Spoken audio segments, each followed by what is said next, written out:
We're going to face tremendous challenges in dealing with the threats of climate change. And in some respects, we've designed our cities inadequately to deal with these challenges. Hard surfaces everywhere, systems that have become functionally degraded, rivers that are polluted, etc.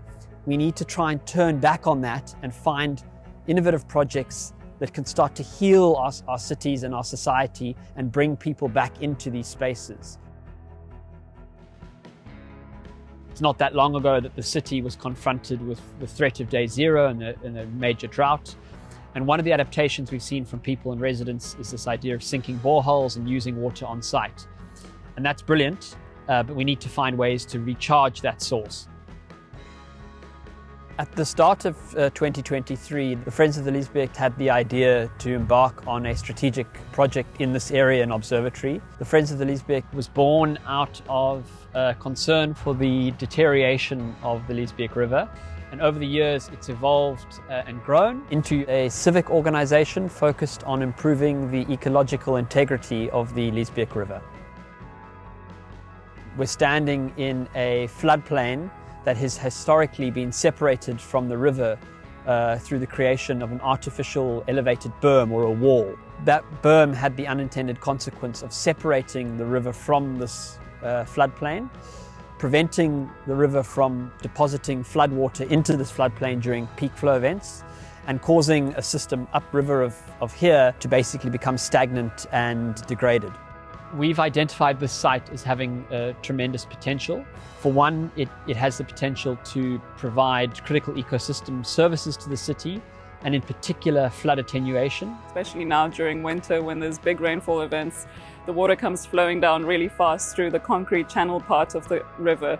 So this wetland will kind of act as a site to slow down that flow and prevent flooding in the residential areas. These areas are critically important in our city, and even though they fall outside of our formal conservation areas, they still have great opportunity to provide biodiversity and resilience to the greater Liesbeek corridor.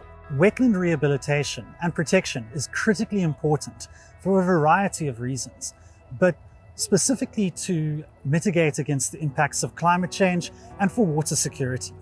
These areas are polishing and cleaning our water whilst providing safe spaces and refuge for the animals and plants that would naturally occur here.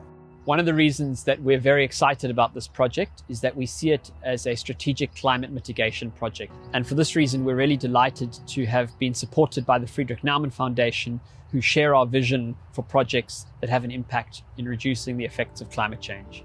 We as the Friends of the Liesbeek have collaborated with the City of Cape Town and have asked that they help us with the earthworks. So today we've begun with the initial earthworks. What we're doing here is essentially linking up the river behind me with this wetland habitat. We are excavating a channel, allowing the overflow from the river to enter the system, and we will be excavating a small detention pond or retention pond, which is designed to take on excess water during peak flow events. Once the excavation and the earthworks have been done, we're going to bring in plants just to improve the space for ecological purposes. What we're really doing here is we're reintroducing natural indigenous vegetation, which will help improve our resilience in the area from a biodiversity perspective. This is the biggest project we've ever done in terms of the number of species that we're reintroducing. We're out here today with the Friends of the Liesbeek and the City of Cape Town doing a collaborative effort to maintain and rehabilitate this wetland. And today is all about collaborations between different stakeholders for the community, the fauna, the flora, the environment, and everything in between. When we do the practical work along the river, we get to engage with the community and then having the same aim of restoring the environment to the way it used to be. My research is focused on birds and conservation in urban areas. So since this project started, I've decided that we were going to do a monitoring project and do bird counts regularly and kind of see how things start coming in as this site takes shape. This particular project connects different stakeholders from your civil society, from your general residents, all the way through to the City of Cape Town, who are the management authority for the land. This is a pilot project, so we're going to evaluate and see how it works over a sort of medium to long term.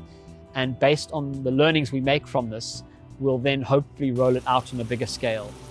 One of the intentions with this project was to demonstrate a local project that can have a positive impact in terms of climate mitigation. So we designed the site for flooding, and after our first planting event, which happened towards the end of May, we had 3 successive significant rainfall events which caused this entire site to be flooded.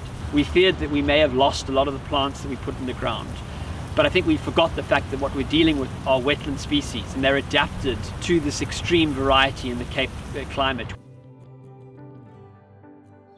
So it's springtime, and we're seeing lots of flowers starting to come up, which is really exciting. This was our vision when we started with this project. And we're also starting to see a lot of nature move into this space. It was quite harsh to start with lots of open soil, etc. But as the vegetation is taking place, we're starting to see other fauna move into it as well.